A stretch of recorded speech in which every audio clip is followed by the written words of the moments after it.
کراچی کے top 14 students کے اندر آپ کا شمار. جی تو کوئی سورس وغیرہ تو نہیں لگوائی تھی؟ واز بنو قابل یور ٹیمز انیشیٹو؟ 20,000 بچے، 30 campuses, 15 courses, quality of education. اور اس میں جو رجسٹرڈ بچے ہیں وہ کتنی فیس دیتے ہیں آپ کو اس کام کے لیے؟ 0، ایبسلیوٹلی 0. کراچی کا لڑکا خیرات پہ اور زکوٰۃ پہ پڑے گا؟ آپ ان بچوں کے والدین سے جا کے پوچھئے، خاص طور پہ بچیوں کے والدین سے. ایز این NGO آپ یہ کام کر رہے ہیں تو آپ گورنمنٹ کی رانگ ڈوئنگس کے اوپر پردہ ڈالنے کا باعث نہیں بن رہے؟ آپ کے بچوں کا حق ہے کہ وہ نیسلے کا اور ایکوافینا کا پانی پئیں، اور ان کے بچوں کے لیے آپ گٹر کا پانی چھوڑ دیتے ہیں. وہ انسان کے بچے نہیں ہیں کیا؟ آپ کہہ رہے ہیں کہ ہم نے اتنے سارے ہزار لوگ نکال دیے، جابس تو ہے نہیں مارکیٹ کے اندر، وہ تو بے روزگاری میں اضافہ ہوگا. $450 بلین انڈیا کما رہا ہے سافٹ ویئر ایکسپورٹ سے. ہمارے یہاں پتہ ہے کیا ہے سافٹ ویئر ایکسپورٹ؟ آپ کو پتہ ہے $2.5 بلین کی ہے. We are a drop in the ocean right now. We can take from $2.5 billion to $25 billion in less than 5 years. پھر گوگل بھی آئے گا یہاں پر آفس اپنا بنائے گا، فیس بک بھی آئے گا، دوسرے لوگ بھی آئیں گے. مجھے لگ رہا ہے کہ 2018 والے عمران خان کی باتیں ساری ہیں. آپ کو لوگ ووٹ کیوں دیں؟ مطلب باقی لوگ بھی تو یہی باتیں کر رہے ہیں. اگر آپ بلہ چھین رہے ہیں کسی کا تو ان کے تیر اور ان کے شیر وہ بھی چھین لیجئے آپ ان سے. میں کچھ نہ کہوں اور یہ چاہوں کہ میری بات خوشبو کی طرح اڑ کے تیرے دل میں اتر جائے. واہ. السلام علیکم، welcome to Asad Ijaz podcast. اور آج میرے مہمان ہیں نوید علی بیگ صاحب. بیگ صاحب السلام علیکم. وعلیکم السلام. سر کیسے ہیں آپ؟ بالکل ٹھیک ٹھاک، اللہ کا شکر ہے. Good to be here. الحمدللہ. نوید علی بیگ صاحب CEO ہیں الخدمت کراچی کے، لیکن ان کے اور بھی بہت سارے انٹروڈکشنز ہیں جو کہ انشاءاللہ پوڈ کاسٹ کے اندر آئیں گے. سر مختصر سا بریف سا تعارف کہ آپ کی پروفیشنل لائف اور اس سے پہلے ایجوکیشن کیا ہے؟ نام آپ نے بتا دیا. میں کراچی میں ہی پیدا ہوا تھا اور یہیں پلا بڑا ہوں، یہیں میری ایجوکیشن ہوئی ہے اور ساری زندگی یہیں پر ہی میں نے کام کیا ہے. ٹھیک ہے. پروفیشنلی بھی اور ادروائز بھی. True Karachiite. I claim to be a true Karachiite. Okay 100%. اور آپ کی ایجوکیشن اور آپ کی فیلڈ کیا تھی؟ ایجوکیشن تو سن 78 میں میں نے O لیولز کیا تھا. 78 میں؟ اس وقت تو نہیں جانتے تھے لوگ کیا ہوتا ہے. ٹھیک ہے. تو وہ لوگ یہ پوچھتے تھے کہ اچھا O لیولز تو کیا، میٹرک کب کیا تھا؟ تو پھر بعد میں نے اس کا جواب یہ دیا تھا کہ بھائی میں نان میٹرک ہوں یار. اوکے اس طرح سمجھ لیں. ہاں یوں سمجھ لیں میں نان میٹرک ہوں. ٹھیک ہے. خیر اس کے بعد پھر میں نے جو انٹرمیڈیٹ اور گریجویشن کے بعد IBA میں ایڈمیشن لیا تھا سن 85 میں. وہاں انہوں نے ایک نیا پروگرام اپنا لانچ کیا تھا 85 سے 1-2 سال قبل، اور وہ کہلاتا تھا program centre for computer studies کے اندر post graduate diploma in systems analysis and design. ایک بالکل نیا پروگرام تھا اور یہ IBM نے اسپانسر کیا تھا، اور IBM نے اسپانسر کیا تھا. IBM میں یہ منعقد ہوتا تھا. اور ویسے تو نارملی IBA کی جو BBA یا MBA کی کلاس ہوتی تھی اس میں تو وہ although کوئی کوٹا نہیں ہوتا تھا ان کی کلاس کا. ان کا کہنا یہ تھا، اس وقت ڈاکٹر وہاب ہوتے تھے اس کے ڈائریکٹر، وہ یہ کہتے تھے کہ جتنے بچے ہمارے معیار پہ آئیں گے ہم ان کو لے لیں گے. صحیح. چاہے وہ کم ہو چاہے وہ زیادہ ہوں. تو لیکن نارملی جو ایوریج ہوتا تھا وہ کلاس کا وہ 25, 30, 40 لوگ ہو جاتے تھے جو وہ اپ ٹیک کرتے تھے MBA میں. لیکن اس کلاس کے لیے although کئی ہزار لوگوں نے اپلائی کیا تھا اور ٹیسٹ دیا تھا، لیکن 14 لوگ سلیکٹ ہوئے تھے، صرف 14 لوگ. اس میں سے ایک میں بھی تھا. یعنی کہ کراچی کے ٹاپ 14 اسٹوڈنٹس کے اندر آپ کا شمار. جی. تو کوئی سورس وغیرہ تو نہیں لگوائی تھی؟ وہ سورس لگانا جو ہے سب سے بڑی ڈسکوالیفیکیشن ہوتی تھی. ڈاکٹر وہاب کا آپ کو پتہ ہے کہ he was a very very strict disciplinarian, اور اس کا ایک طرح سے کہنا چاہیے لطیفہ ہی ہو گیا تھا میرے ساتھ کہ جو پہلی کلاس تھی، فرسٹ ڈے انوگرل کلاس تھی، اس کا ٹائم بجائے 9 بجے کے وہ 8 بجے تھا. ٹھیک ہے. اور اتفاق سے میرا تعلق جمعیت سے تھا، اور جمعیت کی ایک تربیت گاہ چل رہی تھی جامعہ کراچی میں. اسٹوڈنٹ آرگنائزیشن کا یہ ایک خاص ایک وہ مزاج ہوتا ہے. تو وہ وہاں میں شریک تھا، اور وہاں سے نکلنے میں مجھے ذرا سی کچھ تاخیر ہوئی، اور گو کہ وہ جامعہ کراچی میں ہی تھا میں، مجھے IBA میں آنا تھا، لیکن وہ تھوڑی سی اس میں مجھے قدر تاخیر سے مراد یہ کہ میں جب پہنچا ہوں تو وہ انہوں نے .8 بجے کلاس شروع کر دی تھی اور ایک انٹرو چل رہا تھا. ٹھیک ہے. تو آئی بی اے کے ایک ڈائریکٹر بات کر رہے تھے, ایک انٹرو کر رہے تھے, میں بس پیچھے جا کے بیٹھ گیا. تو انہوں نے کہا کہ the quality of this class is evidence from the fact that we have just picked up. How many students have we picked up? He asked the director of IBA, and he said, we had picked up 14, but since one of them has come late, so it will be 13 now. تو آپ کے لیے جھٹکا بالکل اسی وقت پہلے دن ہی لگ گیا تھا. لیکن پھر میں نے جا کے بات کری, ان کو سمجھایا, تو اللہ کا شکر ہے انہوں نے اس کو کنڈون کر دیا تھا. صحیح. لیکن یہ ہے کہ وہاں سے پھر نکلنے کے بعد پھر میرا پروفیشنل کریئر آغاز ہوا تھا فرگوسن ایسوسیٹس سے, جو ایک مینجمنٹ کا اے ایف فرگوسن کی مینجمنٹ کنسلٹنسی ونگ تھا وہ, اور وہ میرے لیے بہت ہی مفید ثابت ہوا professionally. It was like a university, working in a university, because like 40 top notch professionals were there as consultants, and I got the opportunity to work in very, very significant projects together with those high ranking, جو کہ بعد میں تقریباً ان میں سے ہر ایک کسی نہ کسی بڑی آرگنائزیشن کا سی ای او بن گیا تھا. so they were really very high class people. I got that opportunity. میں سمجھتا ہوں میرے لیے بہت اچھا ہوا وہ, اور مجھے پروفیشنلی اس نے بہت انرچ کیا. تو آپ کی شروع سے ہی آئی ٹی سے, یعنی کہ اس وقت کا رشتہ ہے جب شاید جو بی سی ایس کا ٹرینڈ آیا اور ایم سی ایس کا ٹرینڈ ہے اس سے ہی پہلے کے. ہاں, بہت بات کی بات, کیونکہ وہ ایک ٹرینڈ آیا تھا نا کہ ہر کوئی یہ کر رہا تھا. یہ وہ زمانہ تھا جب آئی ٹی کو آئی ٹی کہا ہی نہیں جاتا تھا. اچھا.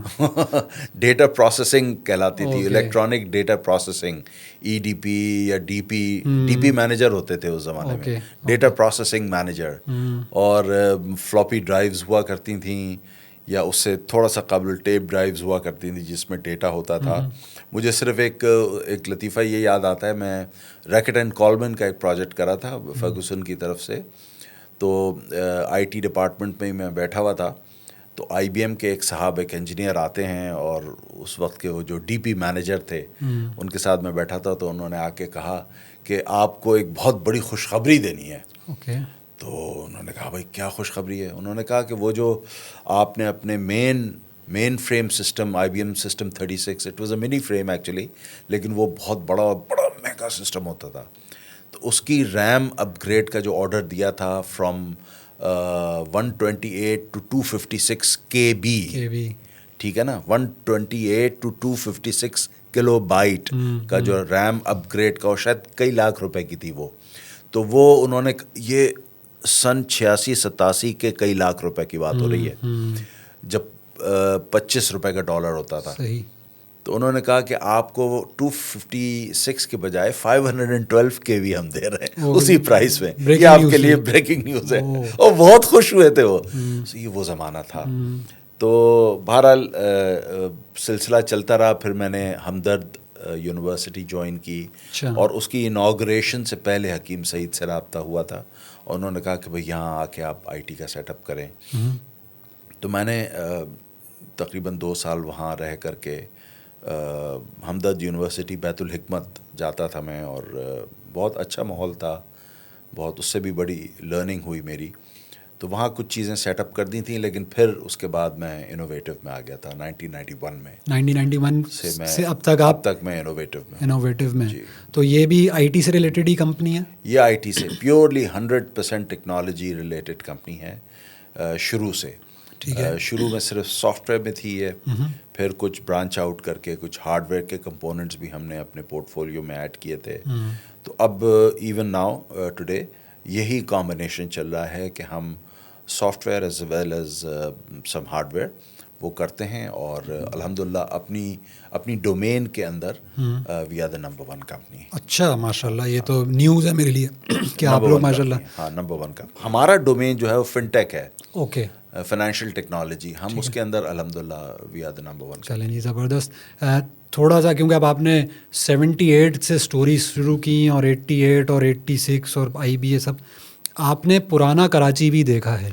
ہم نے تو اس زمانے میں دیکھا نا کہ جب ہڑتالیں شروع ہو چکی تھیں اور ہڑتالوں کے بعد اب نکل کے اب تھوڑا سا سکون والا کراچی ہوا لیکن انفراسٹرکچر تباہ.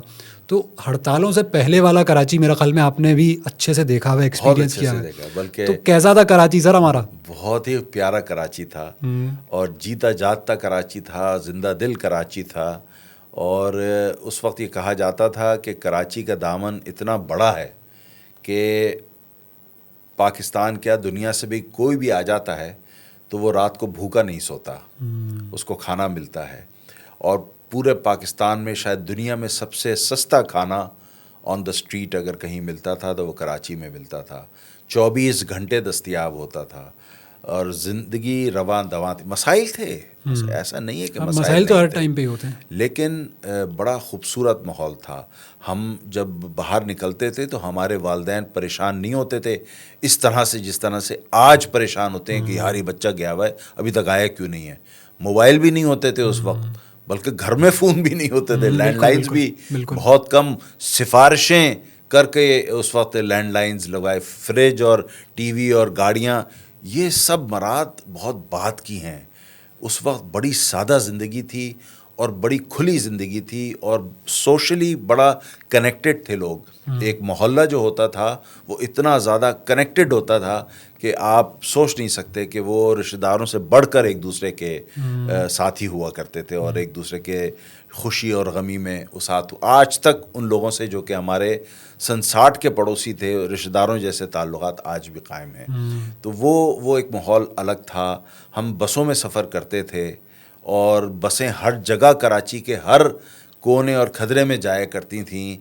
رش ہوتا تھا بسوں میں, ہم نے لٹک کے بھی بہت سفر کیا ہے, لیکن یہ ہے کہ اطمینان سے ہر جگہ پہنچ جاتے تھے بس کے ذریعے سے. اور 30 پیسے کا ٹکٹ, آخری جو ٹکٹ ہم نے لیا ہے اسٹوڈنٹ لائف میں وہ 30 پیسے کا ٹکٹ تھا.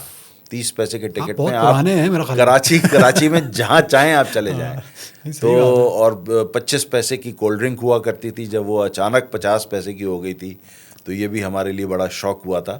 لیکن بڑا اچھا زمانہ تھا, بہت سادہ زمانہ تھا, بہت کمپلیکسٹیز نہیں تھیں اور life was very good actually in those days. اچھا, آپ کیونکہ آپ کا ایک بڑا انٹروڈکشن جو میں نے شروع میں بھی کرا ہے, you are the head of Alkhidmat Karachi, C E O of Alkhidmat Karachi. تو کیا بالکل ینگ ایج سے آپ ایسوسیٹڈ تھے ان سے, یا آپ ایک دم سے جی آپ نے کہا کہ نہیں یار یہ بہت اچھے لوگ ہیں ان کو جوائن کرنا چاہیے؟ میری ایسوسیشن اسلامی جمعیت طلبہ سے, جو کہ اسٹوڈنٹ آرگنائزیشن, کہ اسٹوڈنٹ ایک آرگنائزیشن ہے اور اس سے تقریباً 1979 اور 80 میں ہی قائم ہوئی. اوکے, ناظم آباد میں رہتا تھا. یونین کا دور ہے یہ, یونینز تھیں اس وقت؟ ٹھیک ہے, اس وقت یونینز تھیں, بالکل یونینز تھیں, الیکشنز ہوتے تھے اور جمعیت جو ہے وہ اس وقت پورے پاکستان میں ڈومیننٹ ایک اسٹوڈنٹ آرگنائزیشن کے طور پہ, چونکہ وہ ہر جگہ الیکشنز سویپ کرتی تھی اور جیت جاتی تھی. مقصد یہ تھا کہ پڑھے لکھے لوگ جو ہیں اور روشن ذہن رکھنے والے لوگ جو ہیں, علم رکھنے والے لوگ جو ہیں, وہ جمعیت کو پسند کرتے تھے. لڑکیاں بہت بڑی تعداد میں, کراچی یونیورسٹی میں لڑکوں سے زیادہ ووٹ لڑکیوں کے پڑھتے تھے, because they felt safer if they had Jamiat people around them. تو یہ چیز ہم نے دیکھی بھی, اور مجھے سب سے اچھی بات جمعیت کی لگتی ہے وہ یہ ہے کہ انہوں نے ایک اخلاقی تربیت کا جو نظام ہمارا پیدا کیا اور ہمارے اندر ایک تحرک پیدا کیا کہ یہ زندگی گھر بیٹھ کے گزارنے کی نہیں ہے. اپنے لذات اور وہ ساری چیزیں جائز ہیں, اس میں جائز و ناجائز کا مسئلہ نہیں ہے, وہ اپنی جگہ پر ہیں, لیکن اس سے بڑھ کر بھی زندگی کے مقاصد ہوتے ہیں. ان کو آئیڈینٹیفائی کرنا, ان زندگی کے مقاصد کے لیے اپنی زندگی بھر کام کرنا, میرے خیال میں یہ سب سے بڑا کنٹریبیوشن ہے. اور پھر الخدمت, پھر اس کے بعد تو ظاہر ہے ایک پروفیشنل لائف بھی شروع ہو گئی, اور میں پھر جماعت اسلامی سے بھی وابستہ ہو گیا.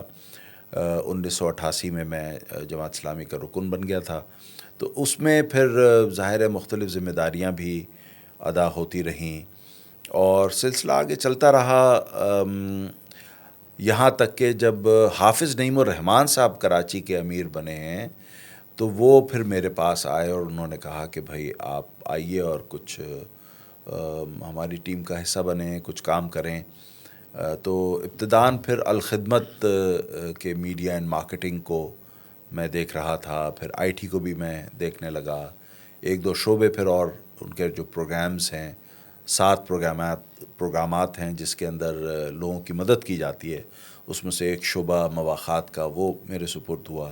تو میں مختلف چیزیں دیکھتا رہا یہاں تک کہ 2020 میں پھر مجھے یہ اس کا چیف ایگزیکٹو نامزد کیا گیا. صحیح. تو آپ کا یہ journey from grass root level to the CEO کیسا محسوس ہوتا ہے؟ دیکھیے یہ سارے کے سارا آسان کام نہیں ہے, لیکن اگر آپ کی مناسب اور اچھی تربیت ہوئی ہو تو میں سمجھتا ہوں کہ آسانی پیدا ہو. 2 چیزیں ہیں بڑی اہم, ایک تو آپ کی پراپر ٹریننگ ہوئی ہو, تربیت آپ کی صحیح ہوئی ہو, اور دوسرے اگر آپ کو ٹیم اچھی مل جائے, ماحول اچھا مل جائے کام کرنے کا, اور آپ کو اختیارات بھی ملیں اور آپ کے اوپر نگرانی بھی ہو, تو اس سے ایک ماحول کریٹ ہوتا ہے, ایک ایکو سسٹم کریٹ ہوتا ہے جس میں آپ پرفارم کر سکتے ہیں. الحمدللہ مجھے یہ ساری چیزیں حافظ نعیم الرحمن صاحب کا اعتماد بھی حاصل ہے, اور ایک بہترین ٹیم مجھے ملی ہوئی ہے. اور آپ یقین کریں کہ جتنے شعبہ جات ہیں ان کے ہمارے پاس ڈائریکٹرز جو ہیں جو والنٹیرلی کام کرتے ہیں. میں بھی والنٹیرلی الخدمت میں کام کرتا ہوں. آبویسلی پروفیشنلی تو میں ظاہر ہے امپلائڈ ہوں انوویٹو میں, الخدمت کا کام والنٹیرلی کرتے ہیں ہم. اور جتنے بھی ڈائریکٹرز ہیں وہ اپنی اپنی فیلڈ کے ٹاپ ناچ پروفیشنلز ہیں.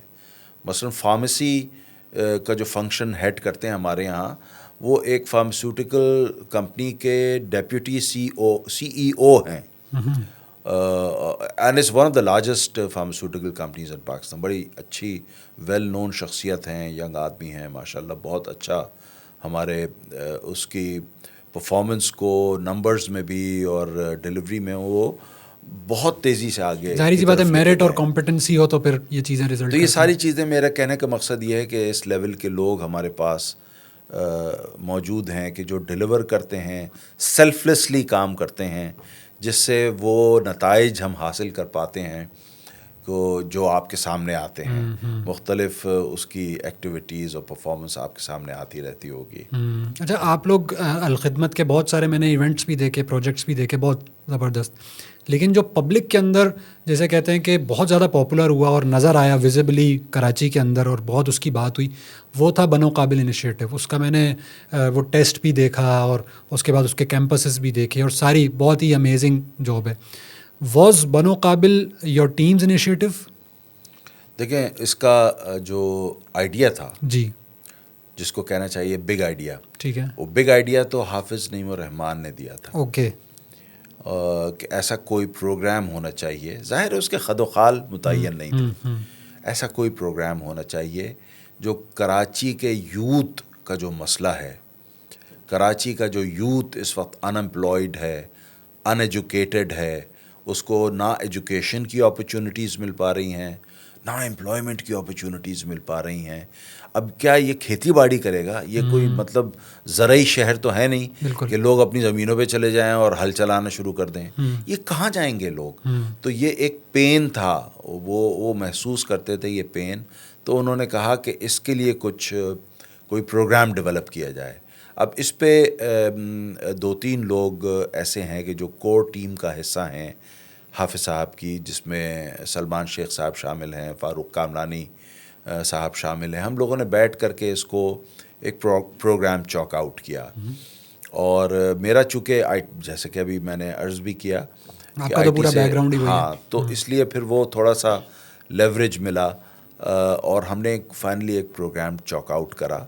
اور بہت ہی اسپیسیفک پروگرام ہے وہ, آف IT اسکلز ٹریننگ, جس کے اندر بالکل اسپیسیفک اسکلز کو امپارٹ کرتے ہیں ہم in a short period of time. 3 months 6 months کے کورسز ہیں, ٹھیک ہے, جو کہ بندہ کرتا ہے, وہ اسکل ایکوائر کرتا ہے اور فوراً امپلائیبل ہو جاتا ہے. اوکے, مطلب ارننگ شروع ہو جاتی ہے ایبسلیوٹلی امیجیٹلی. بلکہ وہ جو 6 مہینے کا یعنی بنو قابل کے فرسٹ بیچ میں 1.0 کے اندر جب ہم نے پڑھا رہے تھے بچوں کو، تو میں ایک مرتبہ ٹیچرز کے ساتھ بیٹھا، اور یہ تقریباً 5th month تھا، 4.5 مہینے یا 5 مہینے ہوئے تھے، اور میں بیٹھا ان سے اور بات چیت کر رہا تھا. تو میں نے پوچھا کہ ٹیچر سے میں پوچھ رہا ہوں کہ آپ یہ بتائیے کہ یہ جو بچے پڑھ رہے ہیں، ہماری توقع ہے ٹھیک ہے نا، وی ایکسپیکٹ کہ 6 مہینے بعد یہ کچھ کرنا شروع کر دیں گے، کچھ آپ کا کیا خیال ہے، آر یو آلسو کانفیڈنٹ؟ انہوں نے کہا آپ کیسی بات کر رہے ہیں. بہت حیرانگی سے ایک سے زیادہ ٹیچرز کھڑے ہو گئے. انہوں نے کہا آپ کیسی بات کر رہے ہیں، بچوں نے تو کمانا شروع کر دیا ہے. تو میں خود بھی اتنا خوش ہوا اس بات سے، یعنی وہ ڈیورنگ دا کورس ہی بچے کمانا شروع کر چکے تھے. تو انہوں نے 6 مہینے کا انتظار بھی نہیں کیا تھا. اور یہی حال ہے جو ابھی بھی 2.0 کا بیچ چل رہا ہے. یہ ہم نے اور مختصر، بہت ہی نیرو ڈاؤن کر کے بالکل ریزر شارپ کورسز ڈیولپ کیے ہیں. 3 month کورسز ہیں یہ. اور بندہ جو ہے نا وہ ظاہر ہے 3 month کے بعد دوسرا کورس لے کر کے اس کو اور انہانس کر سکتا ہے اپنی اسکل کو. تو یہ بڑا ایزی ہو گیا ہے. اور وہ انشاءاللہ العزیز 3 مہینے کے بعد امیجیٹلی اپنا کام شروع کر سکیں گے. فری لانسنگ کے طور پہ بھی کر سکیں گے، اور ان کو جابز بھی میسر آ جائیں گی، یا وہ اپنا کوئی انیشیٹو لاتے ہیں، خود اپنی کوئی کمپنی اسٹارٹ اپ ڈیولپ کرنا چاہتے ہیں، تو وہ بھی سارے کام ہو سکتے ہیں. اور اس میں جو رجسٹرڈ بچے ہیں وہ کتنی فیس دیتے ہیں آپ کو اس کام کے لیے؟ 0، ایبسلیوٹلی 0. کوئی فیس نہیں ہے اس پروگرام کی. یہی تو سارا آئیڈیا تھا. اچھا، ہم تو 100 روپے بھی نہیں لیتے ان سے کہ فیس کی مد میں، کہ کسی کے لیے کوئی ریسٹرکشن نہ ہو. اور 100 روپے لے کر کے ہم نے کیا کر لینا ہے، چونکہ ہم ویسے تو خرچ کر رہے ہیں تقریباً 20 سے 25 ہزار روپے پر اسٹوڈنٹ پر کورس ہم خرچ کر رہے ہیں. لیکن اہل خیر الحمدللہ اس شہر میں موجود ہیں، اور انہوں نے ہمیں سپورٹ کیا ہے. میں آپ کو بتاؤں، اتنی حیرانگی ہوتی ہے. یعنی لوگ کہتے ہیں کہ یار بڑا مشکل ہوتا ہے، کون اس زمانے میں کرتا ہے. ہم لوگوں نے تو ایک پروگرام بنایا، ہمارے پاس کوئی وسائل نہیں تھے، لیکن ہم نے ارادہ کیا ہے اور وسائل آنا شروع ہو گئے. لوگوں نے آ کے اپنی جگہیں دے دی ہیں، لوگوں نے آ کے اپنی لیبز آفر کر دی ہیں. آج ہی ایک ایسی جگہ پر ایک اسکول کا افتتاح ہے جہاں انہوں نے پریمیسز بھی ہمیں پرووائڈ کری ہے، جہاں لیب بھی انہوں نے پرووائڈ کری ہے، جہاں ہر چیز انہوں نے کہا بس آپ بچے لائیں اور پڑھائیں. تو اس طرح سے ہمارے آدھے ایکسپنسز تو لوگ خود یا تو اٹھا رہے ہوتے ہیں. اور پھر ہمیں ظاہر ہے کہ جس چیز پہ ہم نے کمپرومائز نہیں کیا ہے وہ ہیں ٹرینرز یا ٹیچرز. ٹھیک ہے، ان کی کوالٹی پہ اور ان کی مطلب ڈسپلن کے اوپر ہم نے کوئی کمپرومائز نہیں کیا ہے. جتنے مارکیٹ ویلیو کے وہ حقدار ہیں ان کو وہ پیسے دیتے ہیں ہم، تاکہ یہ کام جو سب سے امپورٹنٹ چیز ہے وہ اگر ٹھیک نہیں ہوگی، باقی چیز پہ تھوڑا بہت یعنی اوپر نیچے ہو سکتا ہے کہ کرسی اتنی اچھی والی ہے یا پلاسٹک والی ہے، اس پہ آپ تھوڑا بہت کمپرومائز کر سکتے ہیں، یا میز کیسی ہے. لیکن جس چیز پہ بالکل کمپرومائز نہیں ہوگا وہ quality of content of education ہے. وہ بہترین ہونا بہت ضروری ہے، ورنہ پورا پروگرام بیکار جائے گا. اس کو ہم نے انشور کیا ہے، اور اس کا ڈسپلن ہم انشور کرتے ہیں، اٹینڈنس انشور کرتے ہیں، quality of tests, quality of assignments, quality of vigilance in those the whole process، اس کو ہم انشور کرتے ہیں تاکہ جو پروڈکٹ نکلے وہ سالڈ نکلے. ایک تنقید جو بنو قابل کے اوپر آتی ہے کچھ لوگوں کی طرف سے، وہ کہتے ہیں یار اب کراچی کا لڑکا خیرات پہ اور زکوٰۃ پہ پڑے گا، کیونکہ الخدمت تو یہ کام کرے، وہ بغیر نام لیے ویسے کر رہے ہوتے ہیں، لیکن وہ اس طرح کی NGOs کو، جس طرح آپ ہیں، سیلانی ہے، XYZ جو بھی ہیں، وہ کہتے ہیں یار یہ کیا بات ہوئی کہ خیرات اور صدقات پہ پڑے گا. تو کراچی کے لڑکے کو تو اس طرح نہیں پڑھانا چاہیے. بالکل نہیں پڑھانا چاہیے. میں خود یہی سمجھتا ہوں، حکومت کو تعلیم مفت کرنا چاہیے، اور تعلیم کم از کم افورڈیبل کرنا چاہیے. جن دنوں میں میں نے کالج یونیورسٹی میں پڑھا ہے، تعلیم بڑی افورڈیبل تھی، اور بہت ہی آسانی سے ہر گھر کا اور ہر معاشی سطح کا فرد جا کر کے وہاں تعلیم حاصل کرتا تھا، اور پروفیشنل تعلیم بھی حاصل کرتا تھا. کوئی ہنڈرنس نہیں تھی. آج وہ بدل گیا ہے، آج غریب آدمی نہیں پڑھ سکتا. آج غریب اگر چاہے کہ IT کی ڈگری حاصل کر لے نہیں کر سکتا. کیسے کرے گا؟ مجھے بتائیے آپ. 1,20,000 روپے 1,25,00,000 روپے وہ سیمسٹر کی فیس کہاں سے دے گا؟ کیسے دے گا؟ دے ہی نہیں سکتا. 30-40 ہزار روپے تنخواہ رکھنے والا جس کے 3-4 بچے گھر میں پل رہے ہیں, تو وہ بجلی کا بل دے گا, کرایہ دے گا, کھانا کھلائے گا, بمشکل تمام. یہ بھی بمشکل تمام کرے گا, اور پتہ نہیں کیسے کرے گا. میں تو بجٹ نہیں بنا سکتا. تو لہٰذا اور میں سمجھتا ہوں کہ کم از کم تنخواہ 50,000 روپے ہونی چاہیے. 50,000 روپے کم سے کم میں تنخواہ جو ہم نے اپنے دائرے میں کر دی ہے. اور یہ بہت ضروری ہے کہ ان چیزوں کو ریئلائز کیا جائے. اور تعلیم تو آپ ڈینائی کر کے قوم کا مستقبل خود اپنے ہاتھ سے تاریک کر رہے ہیں, آپ تباہ کر رہے ہیں. آپ کو احساس ہی نہیں ہے. یعنی آپ دیکھ لیں, جو اب بادل نخواستہ آپ کو کمپیئر کرنا پڑتا ہے اپنے پڑوسی ملک سے, انڈیا سے, تو انڈیا IT کی فیلڈ میں, چونکہ ہم بات IT کی کر رہے ہیں, کیوں اتنا آگے نکل گیا ہے اور کیسے آگے اتنا نکل گیا ہے؟ کوئی مطلب وہاں کی زمین کے اندر منرلز ایسے پائے جاتے ہیں کہ جو کھائے جائیں تو بہت اچھی IT آدمی کرنے لگتا ہے. نہیں, انہوں نے IIT بنایا تھا, انڈین انسٹیٹیوٹ آف ٹیکنالوجی. ٹھیک ہے. انڈین انسٹیٹیوٹ آف ٹیکنالوجی میں IT کا پروگرام انہوں نے کوئی 90 کی دہائی میں یا 80 کی دہائی کے آخر میں, 90 میں باقاعدگی سے وہ پھر شروع ہو گیا تھا. اور وہ بالکل ورلڈ کلاس پروگرام ہے. اور اب اس کے کیمپسز شاید ہر صوبے کے اندر ان کے موجود ہیں. 11-12 لاکھ لوگ ہر سیمسٹر میں ایڈمیشن کے لیے ایگزام میں بیٹھتے ہیں. اور یہ گورنمنٹ فنڈڈ ہے. یہ 100% گورنمنٹ فنڈڈ ہوتا ہے. اور اس کا جو سلیکشن کرائٹیریا ہے وہ بڑا اسٹف ہے. چونکہ ایک مرتبہ اس پروگرام میں جو چلا گیا تو پھر سکسیس گارنٹیڈ ہے. ٹھیک ہے نا, سکسیس گارنٹیڈ ہے. IIT کے جو گریجویٹس ہیں وہ آج مائکروسافٹ کے CEO ہے, گوگل کا CEO ہے, اس طرح کی اور جو ٹاپ ناچ IT کمپنیز ہیں دنیا کی, جنہوں نے باقی سارے بزنسز کو بہت پیچھے چھوڑ دیا ہے, جن کی مارکیٹ کیپٹلائزیشن $1 ٹریلین پہنچ چکی ہے, ان کے CEOs IIT کے گریجویٹس ہیں. لیکن یہ کیسے جسٹیفائی کر رہے ہیں؟ مطلب یہ گورنمنٹ کے کرنے کا کام ہے نا جو آپ کر رہے ہیں. تو ایک طرف آپ کہتے ہیں گورنمنٹ کی نیگلیجنس ہے, ہم نے وہ نہیں کیا, ہم نے فوکس نہیں کیا, گورنمنٹ سطح پہ ہونا چاہیے تھا.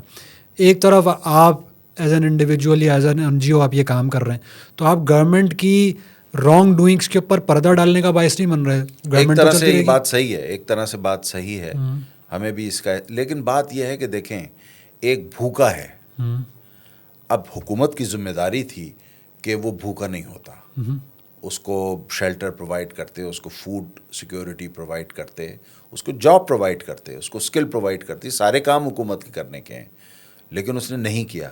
تو آپ اس کو چھوڑ دیں گے, آپ اس کو کھانا کھلائیں گے, آپ کھلائیں گے نا کھانا. ہم یہی کام کر رہے ہیں.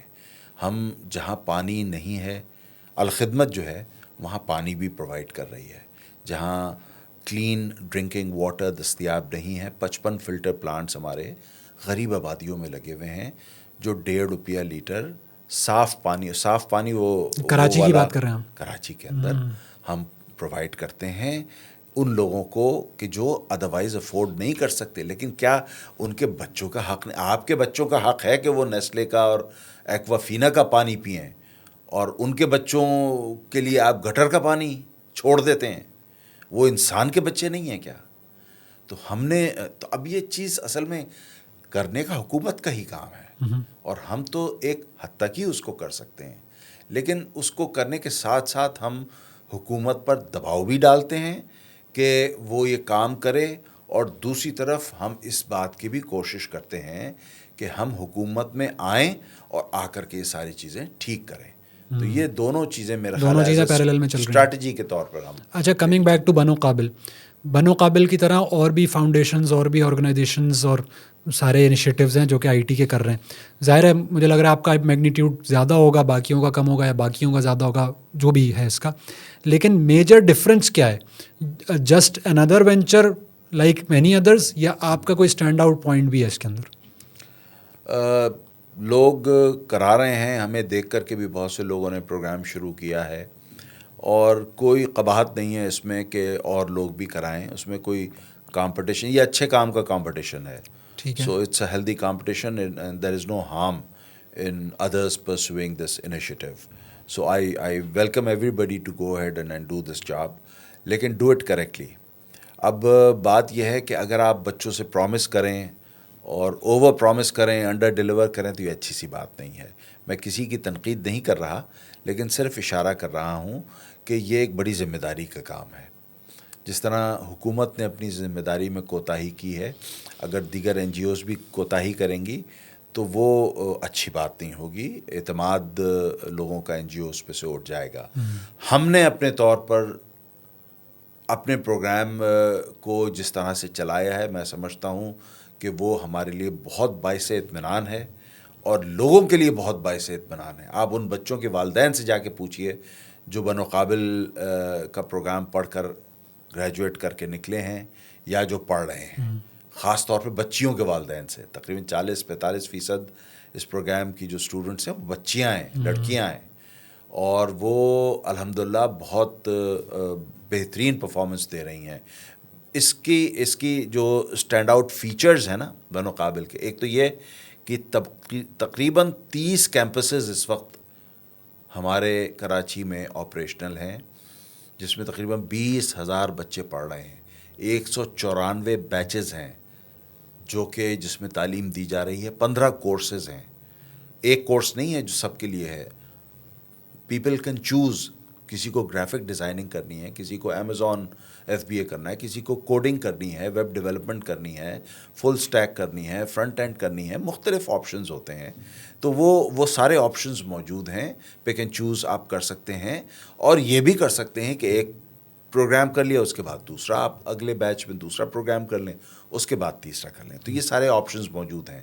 یہ اس کی ڈائمینشنز جو ہے نا، اس کو یونیک بناتی ہیں.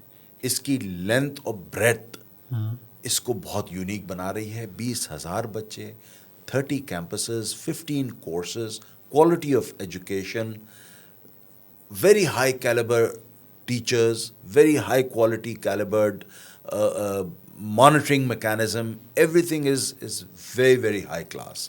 تو میں سمجھتا ہوں کہ یہ پروگرام اوور آل کسی بڑی سے بڑی یونیورسٹی سے آپ کمپیئر کر سکتے ہیں، اس سے کم نہیں ہے. انٹرنیشنلی سرٹیفائڈ کورسز ہیں یہ. لندن کی ایک آرگنائزیشن ہے، ایک ریسورس نیٹ ورک ہے جو کہ ہمارے پروگرام کو انڈورس کرتا ہے. Sindh board of technical education نے ہمارے پروگرام کو انڈورس کیا ہوا ہے. انہوں نے تو یہاں تک کہا ہے کہ کوئی بندہ اگر 3 ہمارے کورسز کر لے گا تو اس کو part 1 of B take award کر دیں گے وہ. تو اب آپ سوچیں کہ یہ اس کی کوالٹی جو ہے وہ it is second to none. It is absolutely second to none. دوسرا پیمانہ یہ ہے کہ بندہ جو proof of the pudding is in its eating. بندہ جو نکلا ہے وہاں سے، وہ اس نے کمانا شروع کیا ہے. میں نے اپنی آرگنائزیشن میں ایک میڈیا کی کمپنی ہے، اس کو ایک کام دیا تھا، پروفیشنلی ایک کام دیا ہوا تھا اس کو. تو وہ انہوں نے ایک لوگو ڈیزائن تھا، وہ انہوں نے کر کے مجھے دیا، اور بعد میں بتایا کہ آپ کو پتہ ہے کہ یہ لوگو کا ڈیزائن کس نے بنایا ہے؟ میں نے کہا مجھے نہیں پتا کس نے بنایا ہے. کہنے یہ آپ کے بنو قابل کی پروگرام میں ایک بچی پڑھ کے نکلی تھی، اس کو ہم نے ہائر کیا تھا، یہ اسی بچی نے بنایا ہے. اور اس بچی نے پچھلے ہفتے جو ہے وہ 1 لاکھ روپے کا ایک گگ بھی آن لائن اپنے طور پہ کیا ہے. وہ الگ بھی کما رہی ہے، ہمارے یہاں جاب بھی کر رہی ہے. تو آئی مین یہ پروف آف دا پوڈنگ ہے کہ بچے امپلائے ہوئے ہیں اور انہوں نے پازیٹیولی کنٹریبیوٹ کیا. اب آپ کو پتہ ہے کہ اگر 40-50 ہزار لوگ فری لانسنگ کے ذریعے سے کمانا شروع کر دیں، یا ایسی آرگنائزیشنز میں امپلائے ہو جائیں، سافٹ ویئر ہاؤسز میں امپلائے ہو جائیں جو سافٹ ویئر ایکسپورٹس میں انگیجڈ ہیں، تو ہم پاکستان کے فارن ایکسچینج ریزروز کو، ریمیٹنسز کو ریورس کر سکتے ہیں، اور اس کی تمام تر جو ڈپینڈنسی ہے آن کاٹن وہ ریموو کر سکتے ہیں. اس میں فائدہ ہی فائدہ ہے. کس طرح سے ہے فائدہ؟ ایک تو آپ کا نوجوان امپلائے ہو گیا، گینفل امپلائمنٹ اس کو مل گئی اور اس کے پاس اسکل آ گیا, وہ آگے ایجوکیشن بھی اپنی پرسیو کر سکتا ہے اس کے اندر. دوسرے یہ کہ آپ کو فارن ایکسچینج ملنا شروع ہو گیا, تو آپ کو اور کیا چاہیے؟ آپ کے یہی تو قومی سطح پر ہمارے دو بڑے مسئلے ہیں, ان امپلائمنٹ ہے اور ہمارا ریونیو ہے. تو دونوں سائڈز اس ایک پرابلم سے ایڈریس ہو جاتی ہیں. تو میں سمجھتا ہوں کہ یہ تو کرنے کا کام, یعنی کہ حل صرف بنو قابل. جی بالکل بالکل, بنو قابل سے بہت مسئلے حل ہو جاتے ہیں. اچھا یہ بتائیں, آپ نے یہ بتایا کہ اتنے سارے جو ہے لوگ آ گئے, تو جابس ہیں کہاں؟ اتنے سارے لوگ پڑھ کے تو پھر بے روزگار گھوم رہے ہیں. تو آپ کہہ رہے ہیں کہ ہم نے اتنے سارے ہزار لوگ نکال دیے, جابس تو ہے نہیں مارکیٹ کے اندر, وہ تو بے روزگاری میں اضافہ ہوگا آپ کے اس کورس کے بعد. کوئی بے روزگار نہیں ہوگا, کوئی اس میں ممکن ہی نہیں ہے کہ آپ بے روزگار رہیں. اگر بالکل ہی آپ نااہلی کا ثبوت دیں تو وہ شاید ہو, لیکن یہ کہ میں یہ سمجھتا ہوں ریئلسٹکلی اسپیکنگ کہ 90% بچے جو ہیں نا, وہ اگر بنو قابل کا پروگرام کر کے نکلیں گے تو وہ کمانے کے قابل ہوں گے. 90% بچے, اتنی جابز اور اتنا کام ہے, جابز بھی موجود ہیں اور اتنا کام بھی موجود ہے, بالکل موجود ہے. اس وقت کام ہی یہی ہو رہا ہے ساری دنیا میں. اس وقت جو اس کا میگنیٹیوڈ ہے آپ سوچ نہیں سکتے. $450 بلین انڈیا کما رہا ہے سافٹ ویئر ایکسپورٹ سے.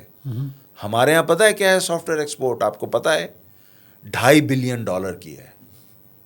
ہم we are a drop in the ocean right now.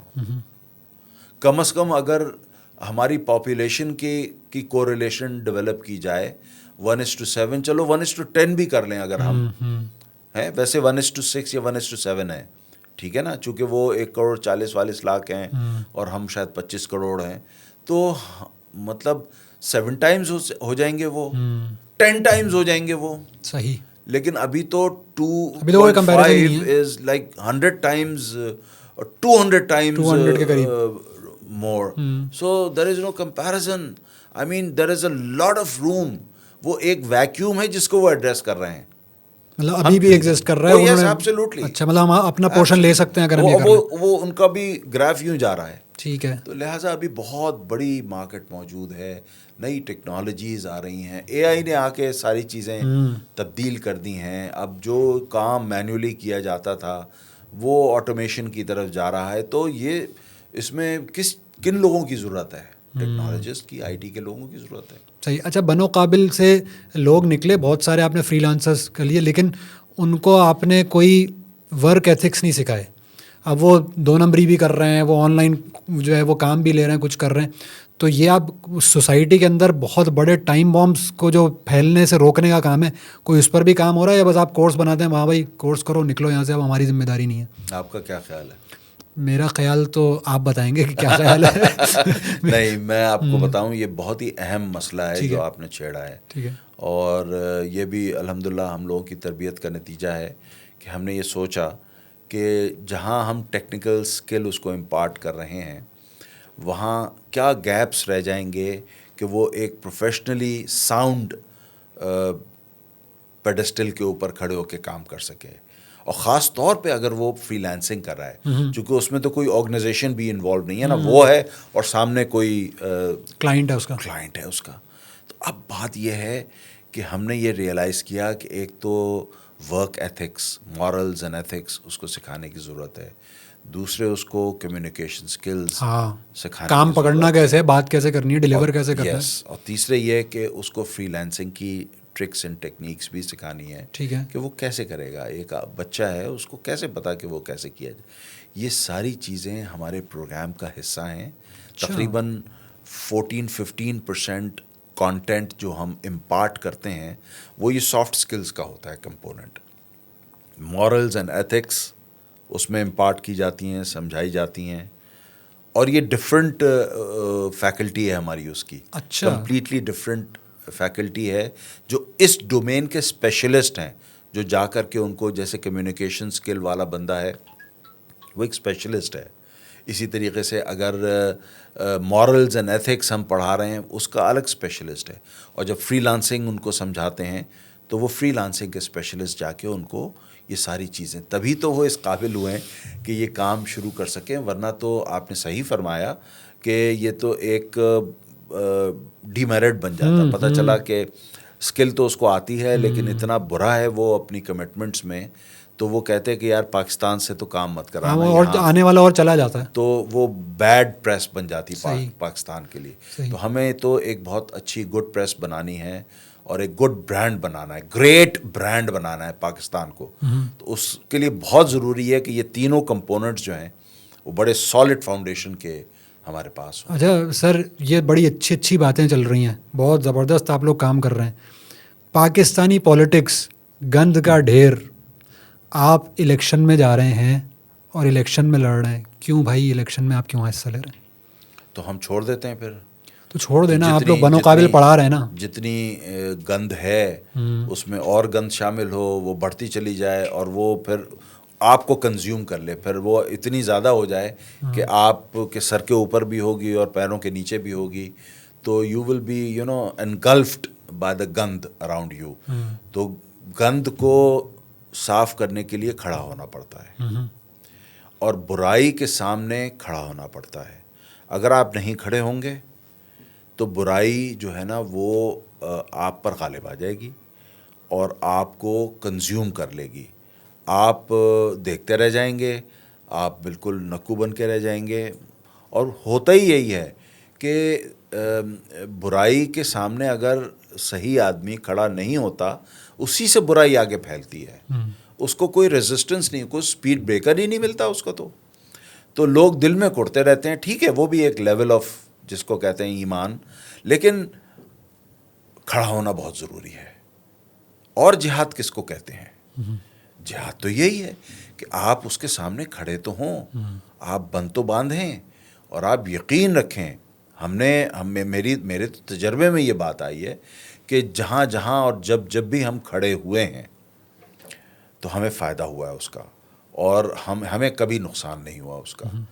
اور میں نے دیکھا ہے کہ ہم آگے بڑھے ہیں, نیکی کی قوت آگے بڑھی ہے, لوگوں نے اس کو ریئلائز کیا ہے اور ہمیں سپورٹ کیا ہے. اور یہ اگر سپورٹ جمع ہوتی چلی جائے گی تو انشاءاللہ پھر چیزیں بدل جائیں گی اس ملک کے اندر, حالات بدل جائیں گے اس ملک کے اندر. یہ صرف اس لمحے کا, اس وقت کا انتظار ہے کہ لوگ اپنی قوت ہمارے ساتھ شامل کر لیں. جس دن یہ ہو گیا اس دن تبدیلی آ جائے گی اس ملک کے اندر. پھر برائی دیکھیں گے کہ برائی کیسے منہ اٹھاتی ہے اور زور اٹھاتی ہے, اور کیسے کرپشن اس ملک کی جڑیں کھوکھلی کرتی ہے. پھر دیکھیں گے کہ کیسے لوگ یہاں سے پیسہ لوٹ کر کے ملک کا اور باہر لے جاتے ہیں اور یہاں کے لوگوں کو محروم کر دیتے ہیں. پھر دیکھیں گے کہ کیسے بڑے بڑے کانٹریکٹس کے اندر جو ہیں وہ گھپلے بازیاں ہوتی ہیں اور پیسہ جو جہاں لگنا چاہیے وہاں نہیں لگتا ہے. پھر دیکھیں گے کیسے جو ایجوکیشن کے اندر سپینڈ ہونا چاہیے وہ کیوں نہیں سپینڈ ہو رہا, ہیلتھ کے اندر جو سپینڈ ہونا چاہیے وہ کیوں نہیں سپینڈ ہو رہا. پھر دیکھا جائے گا یہ. تو یہ جس دن لوگوں نے سپورٹ کر لیا, اور ہم اسی لیے کھڑے ہوئے ہیں, واحد مقصد یہ ہے کہ لوگوں کو ایک اچھی چوائس دی جائے کہ وہ ہمیں سپورٹ کریں, اور ہم یقین دلاتے ہیں کہ ہم انشاءاللہ یہ مسائل فکس کریں گے. سر ساری باتیں مان لی, بڑی اچھی بات ہیں یہ آپ جو ہے وہ سمجھے. مجھے لگ رہا ہے کہ 2018 والے عمران خان کی باتیں ساری ہیں, لیکن ہی ڈنٹ پروف. پبلک کے پرابلمز بڑھتے گئے, پبلک جو ہے وہ پریشان ہے, ساری چیزیں بڑھتی جا رہی ہیں. آپ کو لوگ ووٹ کیوں دیں؟ مطلب باقی لوگ بھی تو یہی باتیں کر رہے ہیں کہ ہم یہ اچھا کر دیں گے, وہ ٹیکسز ختم کر دیں گے اور تنخواہیں سب کی بڑھ جائیں گی, سب یہی باتیں کر رہے ہیں. آپ کو ووٹ کیوں دیں اور باقیوں کو کسی کو کیوں نہ دیں؟ دو چیزیں ضروری ہوتی ہیں, اور میرے حساب سے, میرے ایکسپیرینس میں, اگر اس میں ان حوالوں سے اگر ایک تیسری چیز بھی شامل کر لی جائے, ایک ہوتی ہے ولنگنس, ایک ہوتی ہے کیپیبلٹی. تیسری چیز پہ میں ابھی آتا ہوں. دیکھیے, بغیر ولنگنس کے تو ظاہر ہے جب اب ولنگنس ہی نہیں ہوگی تو پھر تو اب باتیں کرنا بڑا آسان ہوتا ہے. باتیں تو ظاہر ہے کرنی پڑتی ہیں, خاص طور پہ ایسے وقت میں جب آپ کے کسی سیٹ کے لیے کنٹیسٹ کر رہے ہوں, ٹھیک ہے نا. تو پھر تو آپ بڑی اچھی یعنی آپ بلاول بھٹو کی تقریر سن لیں, کیسی فلاوری تقریر ہوگی. آپ کو مریم نواز کی تقریر سن لیں تو ایسا لگے گا کہ وہ تو مطلب بیڈ آف روزز بن جائے گا پاکستان. لیکن ان سے کوئی یہ بھی تو پوچھے کہ جو 3 4 5 اسٹنٹ تم نے لگا لیے ہیں, باریاں لگا لی ہیں, اس میں تم نے کیا کیا, خرابی کی جڑ اور بنیاد تو تم ہی نے ڈالی تھی اور کسی نے آ کر کے تو نہیں ڈالی تھی. لیکن اس کا کوئی جواب ان کے پاس. تو باتیں کرنا بڑا آسان ہے, ولنگنس ہی کی کمی نظر آ جائے گی آپ کو. اور دوسری کیپیبلٹی کی کمی ہے, کیپیبلٹی کی بڑی سیویئر کمی ہے. آپ نے 2018 کا تذکرہ کیا, عمران خان کا تذکرہ کیا. ولنگنس کے بارے میں کوئی ڈاؤٹ نہیں رکھتا کہ ان کی ولنگنس تھی. ہمارے ساتھ انہوں نے KPK میں کولیبریٹ بھی کیا تھا. وہاں پر مسئلہ یہ ہوا کہ کیپیبلٹی کو ان کی ہم نے کمپنسیٹ کر دیا تھا. جماعت اسلامی نے اس کیپیبلٹی کو کمپنسیٹ, ان کے پاس لیک آف کیپیبلٹی تھی, وہ ہماری کیپیبلٹی کو کمپنسیٹ کر کے انہوں نے 2013 سے 18 تک پرفارم کیا. اور اس پرفارمنس کی بنیاد پر نہ صرف یہ کہ اپنے پروونس کا الیکشن جو ہے وہ جیتا تھا, بلکہ پورے پاکستان میں جیتا تھا. وہ پرفارمنس تھی KPK کی. تو کیپیبلٹی کہاں سے آئی تھی؟ وہ جماعت اسلامی سے آئی تھی. اب اس کے بعد وہ چلے گئے الیکٹیبلز کی طرف, اور الیکٹیبلز نے کیا کیا؟ انہی کو ڈمپ کیا. نہ صرف یہ کہ ان کی حکومت کے ٹینیور کو تباہ کیا, بلکہ ان کو بعد میں ڈمپ بھی کر دیا. اور ان سب کے کردار سب کے سامنے اس وقت بھی ہمارے لیے تو چیز واضح تھی. تو یہ دیکھیے, یہ دونوں چیزیں اگر نہیں ہوں گی تو کیسے آپ ڈیلیور کریں گے؟ تیسری چیز, ہمارے ساتھ جو ایک بہت بڑا ایڈوانٹیج ہے وہ ہے گراس روٹس آرگنائزیشن. یہ کیپیبلٹی کا یہ ایک حصہ ہو جاتا ہے. اسی لیے میں نے کہا یہ تیسرا میں الگ سے تذکرہ کروں. ہماری گراس روٹس آرگنائزیشن کو کوئی میچ ہی نہیں کر سکتا. پیپلز پارٹی کے پاس بھی نہیں ہے, مسلم لیگ نون کے پاس بھی نہیں ہے, اور PTI کے پاس بھی نہیں ہے. تو یہ گراس روٹس آرگنائزیشن ہمیں ٹو وے کمیونیکیشن پرووائڈ کرتی ہے. کیپیبلٹی یہ اس طرح کے, جیسے کہ آپ کسی مشینری میں, ہم لوگ ATMs کرتے ہیں تو ہمارے ATM میں ہر جگہ سینسرز لگے ہوئے ہوتے ہیں. کوئی اس کا کوئی مسئلہ ہوتا ہے نا, تو فوری طور پہ وہ سینسر رپورٹ کرتا ہے کہ یہ مسئلہ ہو گیا ہے. اور ہم یہاں بیٹھے ہوئے پتہ کر لیتے ہیں کہ اچھا اس کے کارڈ ریڈر میں مسئلہ ہے, اچھا اس کے ریسیپٹ پرنٹر میں مسئلہ ہے, اچھا اس کے ڈسپینسر میں. یہ ہمارے سینسرز ہوتے ہیں. گراس روٹ آرگنائزیشن جو ہے نا, وہ ہماری ایک سینسر والی, سینسر وہ کہ جو سینس کرتا ہے, وہ سینسر وہ والا نہیں جو سینسر بورڈ والا نہیں, سینسر بورڈ والا نہیں. تو یہ سینسرز ہوتے ہیں, یہ ہمیں بتاتے ہیں, یہ لوگ ہمیں بتاتے ہیں کہ پلس کیا ہے, مسئلہ کیا ہے, ریئل پرابلم کیا ہے, آپ کچھ اور سوچ رہے ہیں, اصل پرابلم کیا ہے. پھر یہ کہ اگر ہمیں کوئی چیز کمیونیکیٹ کرنی ہوتی ہے تو ہم کمیونیکیٹ کرتے ہیں ان سے. تو یہ ایک, اور اگر ڈیلیور کرنا ہے تو وہ چیز, جیسے میں آپ کو مثال دیتا ہوں, لاک ڈاؤن لگا کووڈ کے اندر, جو لوگ ڈیلی ویجرز تھے ان کے گھر میں کھانا نہیں تھا. صحیح. اب لوگوں نے کیسے, عام طور سے لوگوں نے, گورنمنٹ نے, NGOs نے کس طرح سے راشن تقسیم کیا؟ ٹرک لے گئے اور دھڑ دھڑ دھڑ دھڑ وہاں ڈیسپریشن تھی اور ہنگامہ ہو گیا. ایک ہنگامہ آ رہا ہی. ہم نے اپنی گراس روٹ آرگنائزیشن کو استعمال کیا تاکہ وہ آئیڈینٹیفائی کرے کہ کہاں کہاں وہ لوگ رہتے ہیں کہ جن کو راشن کی ضرورت ہے, تو رات کو اندھیرے میں جا کر ان کا دروازہ کھٹکھٹا کے ان کو راشن دے کے اور چلے آئے. اس طریقے سے ہمارا ڈسٹریبیوشن کا. تو یہ نظام میں ایک مثال کے طور پہ آپ کو بتا رہا ہوں. ایک پرابلم تھا, اس کو آئیڈینٹیفائی کیا کہ میرے محلے میں ایسے 150 گھر ہیں, آپ مجھے 150 راشن دیں. میں نے 150 ہی راشن بھجوائے. ایسا نہیں کیا کہ وہاں 500 بھجوا دیے اور جہاں 50 کی جگہ ضرورت تھی وہاں 500 بھجوا دیے, اور جہاں 500 کی ضرورت تھی وہاں 50 بھجوائے. یہ بے وقوفیاں ہوتی ہیں جب آپ کے پاس وہ گراس روٹ آرگنائزیشن موجود نہیں ہوتی ہے, جو ایکٹیو ہوتی ہے, جو کنیکٹڈ ہوتی ہے آبادی کے ساتھ. تو یہ بہت بڑا فرق ہے, اور میں سمجھتا ہوں کہ اس کو یوز کرتے ہوئے انشاءاللہ العزیز ہم مسائل کو حل کریں گے. پھر ایک بگ پکچر والے بڑے مسائل ہوتے ہیں, جو نیشنل لیول کے مسائل ہوتے ہیں, تو وہ تو ظاہر ہے اس میں مسئلہ گراس روٹ کا بھی نہیں ہے. جو بڑے بڑے قوم کے مسائل ہیں, مہنگائی ایک بہت بڑا مسئلہ ہے. بجلی کے بلز جو ہیں, میں اس کے بارے میں ایز اے کنزیومر میں سوچ رہا تھا کہ میرا جو بل اب ہے, 5 سال پہلے میرا بل کتنا تھا, تو تقریباً آلموسٹ 10 ٹائمز ہو گیا, 8 to 10 ٹائمز بل ہو گیا ہے.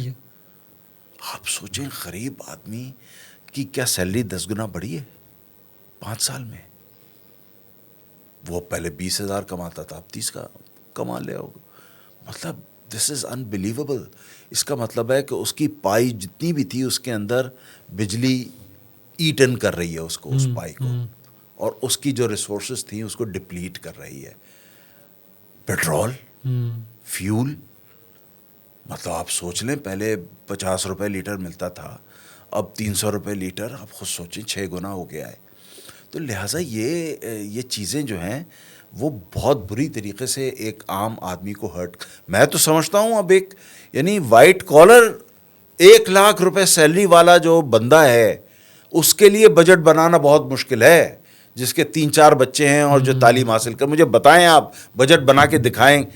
میرے پاس الخدمت کے اندر ایسے لوگوں کی درخواستیں آتی ہیں جب ان کے بچے یونیورسٹی میں جاتے ہیں کہ میرے پاس فیس نہیں ہے دینے کی.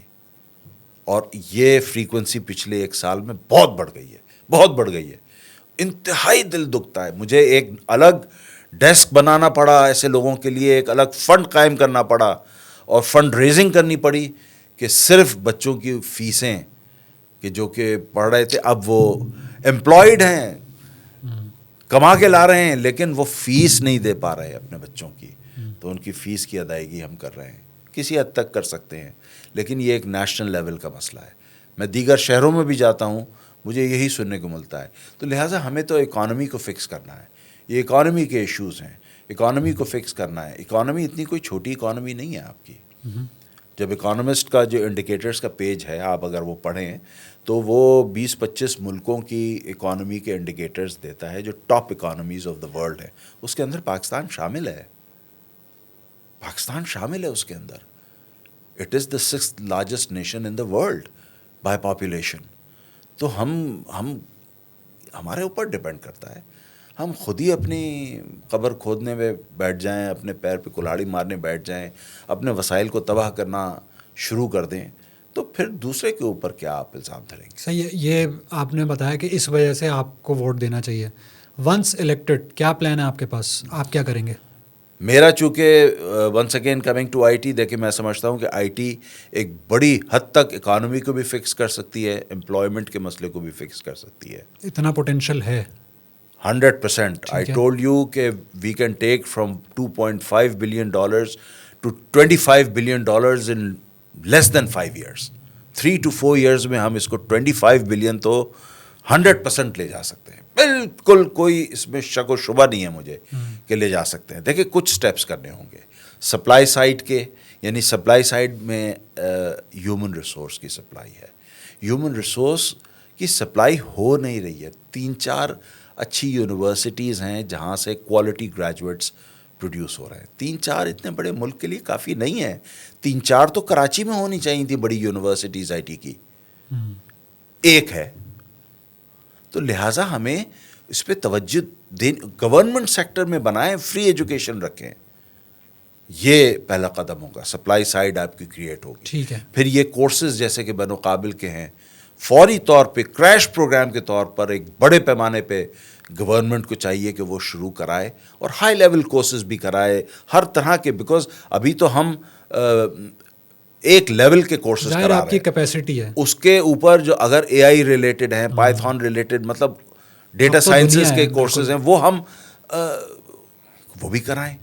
یہ سپلائی سائڈ کی ایکٹیویٹی ہے. دوسرا یہ کہ انیبلنگ انوائرمنٹ.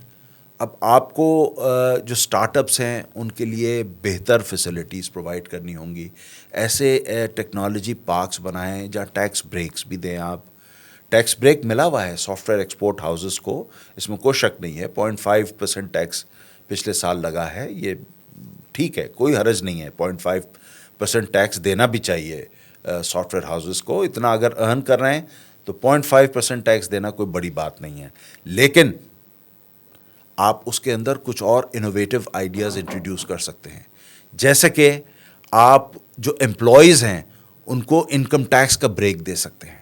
اس سے کیا ہوگا کہ امپلائر کے اوپر بھی پریشر کم ہوگا سیلریز کا، اور امپلائی جو ہے نا وہ بھی زیادہ پیسے گھر لے کے جا رہا ہوگا اور زیادہ لوگ آئی ٹی کی طرف آئیں گے، راغب ہوں گے. تو آئی مین یہ انیبلنگ انوائرمنٹ، یہ ایک مثال ہے. ٹھیک ہے، یہ ایک مثال ہے. دوسرے یہ کہ ایسے ایریاز بنائے جائیں گے جہاں پر ایک کنڈیوسو انوائرنمنٹ ہوگا, جہاں آل انکلوسیو انوائرنمنٹ ہوگا, جہاں مثلاً یہ کہ لا اینڈ آرڈر کے مسئلے, چوری چکاری کے مسئلے نہ ہوں, جہاں پاور فیلیئرز کے مسئلے نہ ہوں, پاور بہت ہی اچھی کوالٹی کے پاور وہاں پر, چونکہ سرجز اینڈ اسپائکس سے آئی ٹی ایکوپمنٹ جو ہے نا وہ ڈیمیج ہوتا ہے, برباد ہوتا ہے. تو اگر اچھی کوالٹی, باہر کے ملکوں میں یو پی ایس ایس نہیں لگتے ہیں, سنگاپور میں یوٹیلیٹی گارنٹی کرتی ہے کہ اگر آپ کا ایکوپمنٹ بجلی سے اڑا تو ہم پیسے دیں گے. سنگاپور میں اس کوالٹی کی وہ ان کی یوٹیلیٹی ہے, آپ کو کچھ لگانے کے بیچ میں ضرورت ہی نہیں ہے. یہاں تو جنریٹر بھی لگانا پڑتا ہے, یو پی ایس بھی لگانا پڑتا ہے, سرج اریسٹ بھی لگانا پڑتا ہے, پتہ نہیں کیا کیا, مطلب یہ کہ سنکرنائزیشن بھی کرنی پتہ نہیں کیا کیا کرنا پڑتا ہے, تب جا کے آپ کو کلین پاور ملتی ہے. تو یہ صرف پاور, پھر یہ کمیونیکیشن, آپ کے کمیونیکیشن کے بڑے مسئلے ہیں ابھی. We have not been able to fix the communication issue. تو وہ اس کے اندر آپ ایک اچھا کمیونیکیشن انفراسٹرکچر دیں. وہاں ٹرانسپورٹیشن کے لیے آپ اچھی چیزیں, پبلک ٹرانسپورٹیشن کے لیے. اس شہر کے اندر پبلک ٹرانسپورٹیشن نہیں ہے. اس 3-4 کروڑ کے شہر کے اندر پبلک ٹرانسپورٹیشن نہیں ہے. یہ شرم کی بات ہے, یہ ڈوب مرنے کا مقام ہے. یہ چیزیں اگر آپ فکس کر لیں گے تو یہ ایک طریقہ یہ ہو سکتا ہے. میری کانسٹیٹیوئنسی کے اندر ایسے علاقے ہیں, ایسے آئیلینڈز ہیں جن کو آپ کنورٹ کر سکتے ہیں ٹیکنالوجی پارکس کے اندر, ان کو ایک اسپیشل سٹیٹس دے سکتے ہیں, اور وہاں ایک انیبلنگ انوائرنمنٹ بنائیں گے. تو آپ دیکھیے گا کہ باہر سے بھی کمپنیز آ کے سیٹ اپ کریں گی. پھر گوگل بھی آئے گا یہاں پر آفس اپنا بنائے گا, فیس بک بھی آئے گا, دوسرے لوگ بھی آئیں گے, اور انشاءاللہ یہاں ایکٹیویٹی ہوگی. اچھا, آپ کے یہ جو کانسٹیٹوئنسی ہے جس میں ڈی ایچ اے, کلفٹن اور سراؤنڈنگ ایریاز ہے, عارف الوی صاحب وہاں سے الیکٹ ہوئے تھے اور وہ صدر پاکستان بن گئے. ہو سکتا ہے آپ بھی جب بنے تو صدر پاکستان یا اس سے بھی ٹاپ کی کوئی چیز ہو. لیکن جو ڈی ایچ اے اور کلفٹن کے ریزیڈنٹس کا بھی ایک ریسنٹ پاسٹ کے اندر ایک بڑا فینومینا, جو بڑا ایک چیلنج آ رہا ہے, یوٹیلیٹیز اور وہ ساری چیزیں تو سمجھیں کہ ہوتی ہیں, لیکن ہٹ کے جو ایک چیز ہے وہ ہے مینٹل ہیلتھ ایشوز, یعنی کہ ڈپریشن ہے, اسٹریس ہے, انگزائٹی ہے, اینگر مینجمنٹ کے ایشوز ہیں. تو یہ کیا do you consider this as an issue and what are the plans to address it? دیکھیں, یہ بالکل ایک ایشو ہے. میں سمجھتا ہوں کہ ہماری پاپولیشن کے اندر, اور خاص طور پہ میری کانسٹیٹیوئنسی کے اندر, میں نے آبزرو کیا ہے کہ یہ ایک پریویلنٹ مسئلہ ہے. اچھا, اس کو تھوڑا سا اگر آپ اسٹڈی کریں, اس پہ غور کریں, تو سمجھ میں یہ آتا ہے کہ it is due to the frustration, and it is due to the frustration of people when they see a crumbling infrastructure. گھر سے باہر, بلکہ گھر سے باہر نکلنے کی دیر ہی نہیں ہوتی, گھر سے ہی سلسلہ شروع ہو جاتا ہے. گھر میں پانی نہیں ہوتا, گیس نہیں ہوتی. اور یہ میں مطلب آپ کو چاکی واڑہ کی بات نہیں کر رہا, میں تو بات کر رہا ہوں ڈیفینس فیز 8 کی. نہ بجلی ہے, نہ مطلب بجلی تو خیر چلی آ بھی جاتی ہے, نہ گیس ہے اور نہ پانی ہے. تو لہٰذا وہاں سے ایک فرسٹریشن شروع ہو جاتی ہے. آپ باہر نکلتے ہیں, آپ کو بے ہنگم ٹریفک ملتا ہے, ڈس آرگنائزڈ قسم کی ٹوٹی ہوئی سڑکیں ملتی ہیں, آپ کو گندگی ملتی ہے, اوور فلوئنگ سیوریج ملتا ہے آپ کو, پولیس جو ہے وہ بھتے لیتی ہوئی نظر آتی ہے, اور ایک عجیب و غریب صورتحال ہوتی ہے. لوگ پارکنگ عجیب و غریب انداز سے کرتے ہیں, رانگ وے ٹریفک آ رہا ہوتا ہے, اور کوئی پرسان حال نہیں ہوتا. یہ فرسٹریشن بلڈ اپ ہوتا چلا جاتا ہے.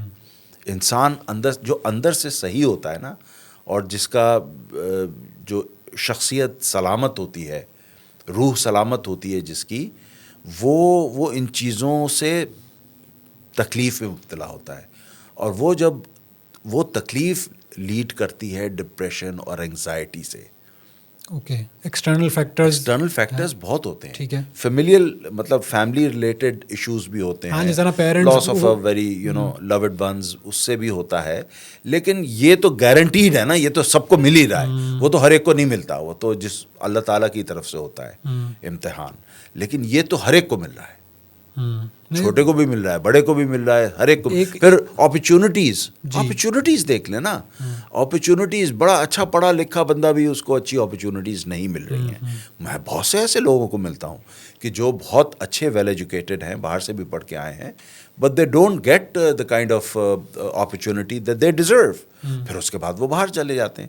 تو ایک یہاں پر جو, اور یہ دیکھیں آپ, جب نوجوان سارے باہر چلے گئے تو جو پیچھے رہ گئے پیرنٹس, وہ ڈپریشن میں مبتلا ہو جاتے ہیں کہ فیملی بریک اپ ہو جاتی ہے, آدھے وہاں رہ رہے ہیں, آدھے یہاں رہ رہے ہیں. 90% مڈل کلاس کے اندر یہ ہے کہ کوئی نہ کوئی باہر چلا ہی بالکل جاتا ہے. ایسا ہی ہے, بالکل. اور بعض اوقات کئی ایسے لوگوں کو میں جانتا ہوں جن کے 3 4 5 بچے ہیں اور سارے باہر ہیں, سب باہر ہیں, اور پیرنٹس اکیلے. یہ آپ کی constituency D H A Clifton میں تو بہت ہے, گھر 2,000 گز کے گھر ہیں, 2 لوگ بیچارے رہ رہے ہیں.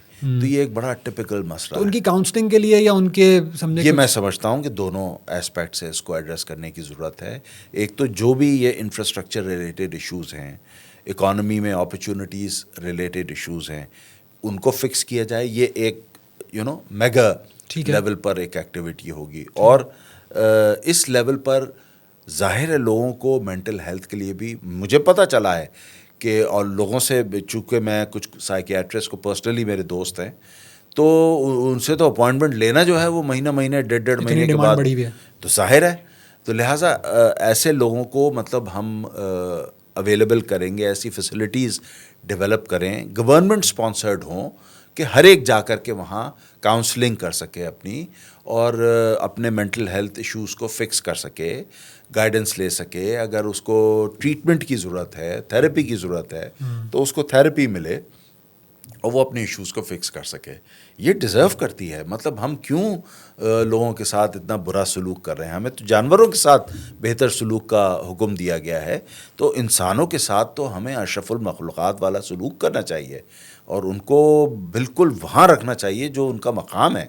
تو ہمیں ہر انسان اور ہر فرد ہمارے لیے بہت قیمتی ہے, ہمارے لیے باعزت ہے, محترم ہے. اس کی عزت کرنا, احترام کرنا, اس کے حقوق کا تحفظ کرنا, یہ ہماری ذمہ داری ہے.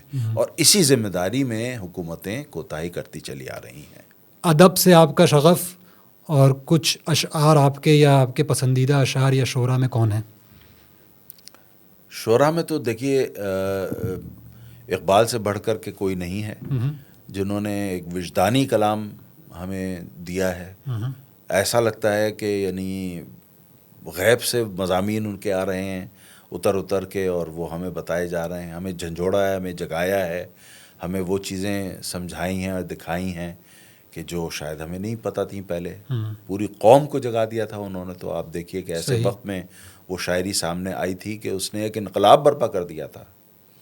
جیسے کہ فرینچ ریولیوشن سے پہلے وہاں کے وولٹائر وغیرہ نے, ان لوگوں نے, روسو نے ایک وہاں پر ماحول پیدا کیا تھا. اس کے بعد انقلاب فرانس آیا تھا. تو یہاں اس میں بلا شبہ ہاں قائد اعظم نے اس پوری تحریک کو لیڈ کیا, اور بہت ہی شاندار اور بے مثال انداز سے لیڈ کیا. اس کی کوئی مثال ہسٹری میں نہیں ہے, لیکن جگایا تو علامہ اقبال نے تھا اپنی شاعری کے ذریعے سے. یہ بھی ایک بڑی بے مثال چیز ہے. تو ان کی شاعری بھی بے مثال ہے, سب سے بڑھ کر کے تو وہ ہیں. لیکن تکنیکی طور پہ اور شاعری کے کانٹینٹ کے اعتبار سے میر اور غالب میں سمجھتا ہوں کہ یہ بہت بہت بلند سطح کے. اور میں سمجھتا ہوں یہ بات بالکل ٹھیک ہے کہ 300 350 سال میں اردو ادب نے ایک معجزہ کر کے دکھایا ہے. جتنا ادب پیدا کیا ہے 300 سال میں, اتنے مختصر عرصے میں اتنا زبردست ادب شاید کسی اور زبان نے نہیں پیدا کیا. فارسی بڑی پرانی زبان ہے, اور اس نے بڑا اعلیٰ درجے کا ادب پیدا کیا, لیکن وہ 2000 سال میں پیدا کیا ہے. 1000 سال میں پیدا کیا ہے, سینکڑوں سال تو لگے ہی ہیں اس میں. عربی میں بہت شاندار ادب ہے, بہترین شاعری بھی ہے, بہترین ادب بھی ہے, لیکن وہ بھی کو 1000-2000 سال کا قصہ ہے, ٹھیک ہے نا. لیکن 300-350 سال میں بچہ ہوتا ہے, مطلب زبان جو ہے نا وہ تو ابھی سن بلوغت کو بھی شاید پہنچ رہی ہوگی, اور وہ اس نے وہ ادب تخلیق کر دیا. اور نہ صرف یہ کہ کسی ایک شعبے میں کہ مثلاً شاعری میں کیا ہو نہیں، نثر میں آپ دیکھیں جتنی تفاسیر اردو میں لکھی گئی ہیں، جتنی تفاسیر اعلیٰ درجے کی اعلیٰ پائے کی لکھی گئی ہیں اردو میں، اتنی دیگر زبانوں میں شاید اتنے کم عرصے میں نہیں، میری کم از کم اس میں نالج آپ کے پسندیدہ اشعار میں سے کوئی شعر؟ نہیں، اشعار تو بہت بہت ہیں، اور شاعر بھی مطلب جدید دور میں بھی بہت سارے شاعر ہیں، لیکن میں تو بس وہ کہہ رہا تھا کہ میں کچھ نہ کہوں اور یہ چاہوں کہ میری بات خوشبو کی طرح اڑ کے تیرے دل میں اتر جائے۔ واہ، اب آپ مطلب مجھے مجبور کر رہے ہیں، میں تو بغیر کہے چاہ رہا تھا کہ آپ بات سمجھ لیتے۔ ہاں، لیکن آپ نے اس کو وہ کمیونیکیٹ کر دیا۔ کچھ چیزیں تو ایسی ہوتی ہیں کہ آدمی کہتا ہے کہ میں نے تو یوں ہی خاک میں پھیری تھیں انگلیاں، میں نے تو یوں ہی خاک میں پھیری تھیں انگلیاں، دیکھا جو تھا غور سے تیری تصویر بن گئی۔ واہ واہ، تو اس میں یہ ہوتا ہے کہ آدمی امیجنیشن کا جو معاملہ ہے وہ بڑا عظیم الشان ہوتا ہے، اور امیجنیشن جو ہے نا وہ ہر چیز کو انکمپس کر لیتی ہے۔ مجھے تھوڑی سی فکر ہوتی ہے وہ یہ کہ آج کل ہر چیز جو ہے نا بچوں کے لیے بچے آپ نے دیکھا نا ہر وقت جی موبائل لیے ہوئے بیٹھے ہوئے ہیں اور وہ بس ویڈیو دیکھ رہے ہیں یا گیم کھیل رہے ہیں۔ تو ہمارے پاس نہیں تھی وہ چیز، ہم وہ ویڈیو نہیں تھی یا وہ نہیں تھا۔ ٹی وی بھی ہمارے، جب میں 7-8 سال کا ہو گیا ہوں تب ٹی وی آیا ہے، اور اس کے بھی اوقات محدود تھے، 5:30 بجے سے۔ ٹی وی ہوتا تھا، ہاں، تو لہذا اس وقت دماغ جو ہے نا، ہم پڑھتے تھے تو ساری چیز امیجنیشن کی ہوتی تھی، ہر چیز ویژولائز کرنی پڑتی تھی کہ یہ لکھا ہوا جو ہے یہ کیا ہے، اصل میں کیا ہو رہا ہوگا۔ اگر آپ کوئی سٹوری پڑھ رہے ہیں کسی بھی زبان میں پڑھ رہے ہیں تو یہ فلم چل رہی ہے، ہاں، visualise, the power of visualisation was very strong. اب تو ہر کوئی اور آپ نے یہ ویژولائزیشن کا جو فنکشن ہے وہ آؤٹ سورس کر دیا، کوئی اور ویژولائز کرتا ہے، بناتا ہے، آپ بیٹھے ہوئے ویڈیو دیکھ رہے ہوتے ہیں۔ مجھے ذرا سا خوف آتا ہے کہ یہ جو نسل آگے جائے گی، یہ اس کی امیجنیشن اور ویژولائزیشن کیا اتنی پاورفل ہوگی۔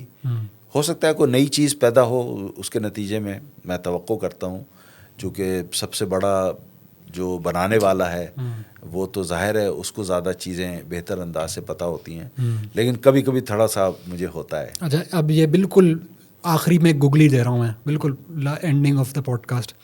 ریسنٹلی ایک نئی ڈیولپمنٹ ہوئی کہ پی ٹی آئی کا انتخابی نشان چلا گیا، ان کے لوگ آزاد امیدوار کی حیثیت سے لڑ رہے ہیں۔ کیا مشورہ ہے پی ٹی آئی کے ووٹرز کے لیے آپ کا؟ دیکھیے،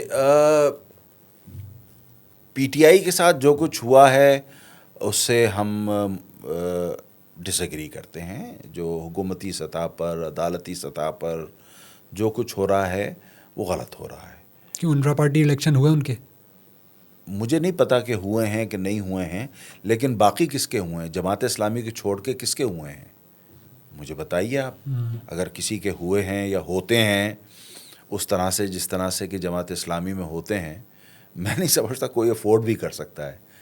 ولنگنس اینڈ کیپیبلٹی دونوں نہیں ہیں، دونوں چیزیں نہیں ہیں وہاں پر۔ صحیح ہے۔ تو لہٰذا اگر آپ بلہ چھین رہے ہیں کسی کا تو ان کے تیر اور ان کے شیر وہ بھی چھین لیجئے آپ ان سے، چونکہ ان کے یہاں بھی وہ کام نہیں۔ میں سمجھتا ہوں کہ یہ غلط ہوا ہے۔ البتہ اب کیا کرنا چاہیے، میں سمجھتا ہوں کہ دیکھیے اس ماحول میں، جب کہ ابھی بلدیاتی انتخابات کا ایپیسوڈ بھی ہمارے سامنے ہے کہ کچھ ہمارے دوست جو پی ٹی آئی کے تھے، پی ٹی آئی کے نشان پر اور ان کی پارٹی سے منتخب ہوئے تھے، لیکن پھر وہ پیپلز پارٹی میں جا کے مل گئے اور انہوں نے ان کو ووٹ دے دیا۔ تو لہٰذا یہ اگر ہمیں مقابلہ کرنا ہے پیپلز پارٹی کا اور ان جیسی دیگر قوتوں کا، تو جماعت اسلامی کو ووٹ دیے تاکہ جماعت اسلامی کھڑی ہو سکے ان کے سامنے اور ان کے عزائم کو ناکام بنا سکے اور حقیقی نمائندگی کا حق ادا کر سکے۔ کراچی والوں کی حقیقی نمائندگی کا حق حافظ نعیم الرحمن اور ان کی ٹیم ہی ادا کر سکتی ہے۔ ہم انشاءاللہ پی ٹی آئی والوں کا بھی خیال رکھیں گے اور سب کا خیال رکھیں گے، ویسے تو ہر ایک کا رکھیں گے بلا شرکت غیر، مطلب کوئی اس میں ایکسیپشن نہیں ہوگا، سب کا خیال رکھیں گے۔ لیکن مجموعی طور پر کراچی کی لیڈرشپ آپ مکمل طور پہ جب آپ جماعت اسلامی کے حوالے کریں گے پھر آپ دیکھیے گا کہ کیا ڈلیوری ہوتی ہے، پھر آپ پرفارمنس دیکھیے گا. اور اس کی پہلے مثالیں بھی موجود ہیں. ایسا نہیں ہے کہ میں صرف ہوا میں باتیں کر رہا ہوں. یہ مثال موجود ہے کہ جب آپ نے نعمت اللہ خان کو اختیار دیا تو انہوں نے ڈیلیور کیا، کراچی آئٹس کی ایکسپیکٹیشنز کو پورا کیا، over and above the expectations deliver کیا. آخری پانی کا منصوبہ بھی انہی کا تھا. اس کے بعد کوئی پانی، ایک قطرہ پانی ایڈ نہیں ہوا اس کے بعد سے. اس بات کو بھی اب 19 سال ہو گئے ہیں. اور اس سے پہلے 2 مرتبہ عبدالستار افغانی آ چکے ہیں. انہوں نے بھی جب وہ الیکٹ ہوئے تو انہوں نے ڈیلیور کیا اور بہت زبردست ان کی ڈیلیوری تھی. میں اس کا گواہ ہوں. اور یعنی کہ ہمارے یہاں ناظم آباد میں گندی گلیاں کہلاتی تھیں کچی، ان کو باقاعدہ انہوں نے پختہ کروایا تھا اور حیرت انگیز کام کیے تھے. مطلب وہ بالکل ہم جو سوچتے بھی نہیں تھے کہ یہ تو کیسے ہو سکتا ہے، وہ بھی کام انہوں نے کر دیے تھے سارے، اور بڑے پیمانے پہ کیے تھے. کسی ایک لوکیلٹی، کسی ایک ویسینٹی میں نہیں کیے تھے بلکہ پورے کراچی میں کیے تھے. وہ بھی ہب ڈیم سے پانی لے کر کے آئے تھے. ان کا ہب ڈیم کا منصوبہ ان کا تھا. تو لہٰذا یہ بڑی زبردست پرفارمنسز ہیں جو کہ جماعت اسلامی نے اس کی اگزامپلس پیش کی ہیں. آپ دیجئے اس دفعہ اختیار جماعت اسلامی کو، دیکھیے گا آپ کیا ہوتا ہے. چلیں sir, thank you very much. یہ ویڈیو ریکارڈ کا حصہ بھی ہے اور انشاءاللہ once the elections are over یہ ویڈیو آپ کو ضرورت محسوس کرے گی کہ آپ اس کا جواب دیں گے آپ نے جو وعدے کیے وہ پورے ہو رہے ہیں یا نہیں ہو رہے ہیں. پوڈ کاسٹ دیکھنے کا شکریہ. ضرور بتائیے گا پوڈ کاسٹ کیسا لگا کمنٹ سیکشن کے اندر. کوئی بھی سوال ہو انشاءاللہ بیگ صاحب کو بھیجیں گے بھی، اور بیگ صاحب مناسب سمجھیں گے تو اس کا جواب بھی دیں گے. Thank you very much. Thank you.